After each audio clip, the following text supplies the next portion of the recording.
হবে, দিল্লির নাই অবিলম্বে সরকারে মেরামত করতে হবে, ওদের গাড়ি নির্মাণ কাজে ভাবে পরিবেশ বন্ধ করতে হবে, আগরতলায় ক্রমবর্ধমান যানজট রুখে বিকল্প ব্যবস্থা গ্রহণ করতে হবে।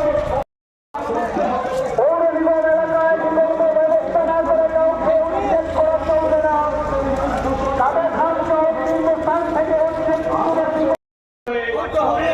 ইনকলাব জিন্দাবাদ, ইনকলাব জিন্দাবাদ, কুটি আলম বিচ্ছেদ। আগরতলা পুর নিগম গঠিত হওয়ার পর আগরতলা শহরের উন্নতি হয়েছিল, এটা কেউ অস্বীকার করবে না নাগরিকরা।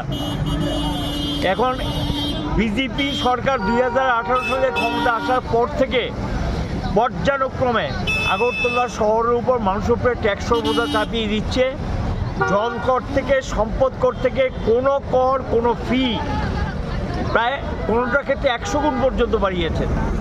পরিষেবা কিচ্ছু নেই, মানুষের জঞ্জাল ছাপাই হয় না, নিষ্কাশনী ব্যবস্থা অবহেলিত, সামান্য বৃষ্টিতে জলে শহর ডুবে যায়। এবং এর সঙ্গে যুক্ত হয়েছে একটা ক্ষমতার বহিঃপ্রকাশ, ক্ষমতা সাংঘাতিক ক্ষমতাবান হয়ে গেছেন। কোথায় কোথায় বুলডোজার চালিয়ে দেওয়া, ভেঙে দেওয়া, তছনছ করে দেওয়া এবং তার সঙ্গে উচ্ছেদ করা। পরিষ্কার আইনে লেখা আছে পুনর্বাসনের ব্যবস্থা না করে উচ্ছেদ করা যায় না, কোনো কথা শুনতে চাইছেন। সব কিছুকে নস্যাৎ করে গায়ের জোরে উচ্ছেদ অভিযান চালিয়ে যাচ্ছেন। হকারদের উচ্ছেদ করেছেন।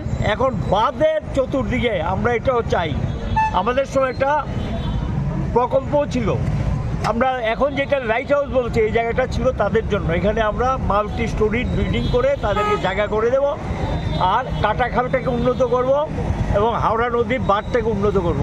করলেন না। এখন যাদেরকে উচ্ছেদ করার নোটিশ দিয়ে দিয়েছেন, বিভিন্ন জায়গায় নোটিশ দিচ্ছেন উচ্ছেদ করার জন্য। বিকল্প ব্যবস্থা না করে হকার জন্য উচ্ছেদ করা যাবে না। যারা কাটাখালের উপরে আছে এবং যারা হাওড়া নদীর বাঁধের পাশে আছে তাদেরকে নিয়ে বিকল্প ব্যবস্থা করতে হবে।